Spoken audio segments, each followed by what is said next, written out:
Inna Allaha ya'murukum an tu'addul amanat ila ahliha. The violation is not just between you and the one who gave you a trust. You just violated something Allah commanded. You understand? The mindset of the Muslim changes. You get a job. You get hired. And sometimes in your job, there's people around you that are doing the same thing that could be done in 4 hours, and they're doing it in 40 hours. They take the entire week to do the job. And you look at that culture in your office and you're like, maybe I should take it easy too. I mean, everybody else is slowed down. Why do I have to look like and then they're going to look at me funny because I'm doing my job, and you're making us look bad, bro. You're going to make the department, make us, what are you trying to get a promotion? Is that what it is?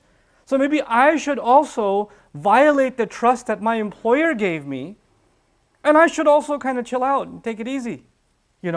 I could have that mindset. Everybody else is taking a break. I could take a break too. It's not a big deal. Nobody minds. But that trust was not given to you by your manager. The manager doesn't pay your check. The company pays your check. And the company had an understanding that you will make full use of your time. Now, this is a lot of people come and ask the question, no, but sometimes there really isn't any work to do. What do you want me to do? Well, if your employers know that there's no work to do and you want to sit there and play, Crossy Road, or you want to play Angry Birds on your phone, if they know, then they know. If they know, then they know. And for some people, this is even more strange because the employer is paying you to do your job, and you're using that time to listen to Islamic lectures. If they're okay with that, that's something else. But if you're supposed to be doing your job and you're like, no, I want to do something, that's un-Islamic. What you're doing is un-Islamic because you're violating a trust that was given to you. If they're okay with it, that's something else. But if they're not, if they don't even know and you're doing it behind their back, then this is an amana you're not giving back.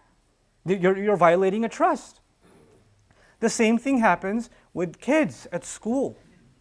When our children are, being entrusted, for not just older kids whose college tuition sometimes the parents are paying, right? But even younger kids, when you're providing for their schooling and their transportation, and they get to a certain age where they have a pretty well-developed conscience, when they're cutting classes or they're not doing their homework or they're not paying attention in school, they need to understand something. They're not just getting away with it at the school, or they're not just violating the rights of their parents. Their parents entrusted them with something. It's not an easy thing to put up, to afford an education for our children. It's not an easy thing. And when you've been entrusted with that you're going to make good use for it. Or kids ask, can I have a phone? Can I have a phone? Which is like asking, can I have a nuclear device? But we're okay with giving our kids phones nowadays. Okay, here's a phone and here's 5G. Take it. Do it, because of course you'll only use it for halal, so it's okay. Because my children, because we come from a Muslim family and we have last names like Muhammad and Ali and whatever, therefore we are genetically incapable of doing anything wrong with our cellular devices. So it's completely fine. You go ahead. You're not like the other kids, so you're okay. And we hand it over. We don't even train our children with this principle that you have to take something and you have to give it its full right. When you're being entrusted with something, that means nobody's watching over you and you're still doing the right thing. And it is Allah who commands you to do that. Inna Allaha ya'murukum an tu'addul amanati ila ahliha. I talked to you about traffic, I talked to you about employers, I talked to you about kids at school, even older kids whose your parents are paying for your college tuition, and there's skipping classes and hanging out with your friends in the student lounge. You're violating a trust that Allah gave you. Allah gave you that. They spent sweat and tears to earn that income to pay for your college tuition, and you're going to go play ping pong? And you're going to do whatever else and not do your assignments?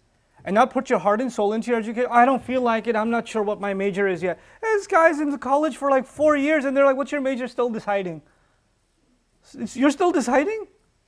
This is the violation of amana that has been given to you. The blessing that has been given to you, and it's not okay to do that. And it goes even further than that. This one small statement, it is in fact Allah. He's the one commanding you to fulfill the trust that you've been given to those who deserve them. To do right by people when they trust you with something. In simple English, if you've been trusted with something, do right by it.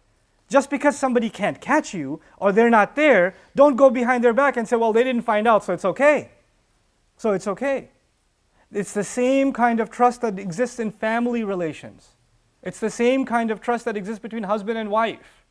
Not everything has to be spelled out. But a husband knows that, my wife wouldn't like this, this, or this. Well, she's not here, so it's okay. But she trusted me. She trusted me, so she shouldn't be doing that. And the same way the other way around. The wife knows the husband shouldn't be, the husband wouldn't like it if he found out. He wouldn't be happy. He would think it's a violation of his trust. But it's okay because he's not here. And nobody took a picture, right? So it's okay. Nobody recorded it, right? So it's okay. I got away with it. But Allah is recording it. إِنَّ اللَّهَ يَأْمُرُكُمْ أَن تُؤَدُّوا الْأَمَانَاتِ إِلَىٰ أَهْلِهَا. This is a commandment from Allah. This is not just a violation of a relationship. This is a violation of Allah's commandment. And we have to understand life that way.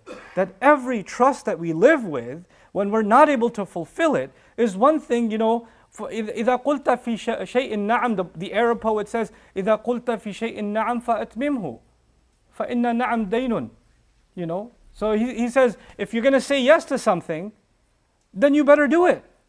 If you agree, then you better fulfill it. فَإِنَّ نَعَمْ دَيْنٌ عَلَى الْحُرِّ وَاجِبُ. For a decent person, once you say yes, you've been obligated. I'm taking it a step further from the point based on the Quran. Once you said yes, Allah obligated you. Allah obligated you. And you're like, well, I can't do it. Well, if you can't do it, then go back and say, فَإِلَّا فَقُلْ لَا. And if you can't do it, just say no. Or I can't do it anymore. Be open about it, honest about it, instead of being dishonest. And so this is the mentality that we have to reintroduce into the ummah.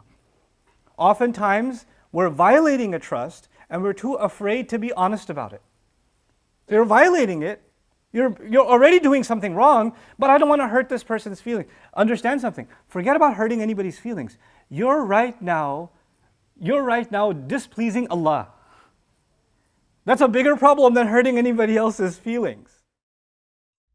I hope you guys enjoyed that video clip. My team and I have been working tirelessly to try to create as many resources for Muslims to give them first steps in understanding the Quran all the way to the point where they can have a deep, profound understanding of the Quran. We are students of the Quran ourselves, and we want you to be students of the Quran alongside us. Join us for this journey on bayinatv.com, where thousands of hours of work have already been put in. And don't be intimidated, it's step by step by step, so you can make learning the Quran a part of your lifestyle. There's lots of stuff available on YouTube, but it's all over the place. If you want an organized approach to studying the Quran beginning to end for yourself, your kids, your family, and even among peers, that would be the way to go. Sign up for bayinatv.com.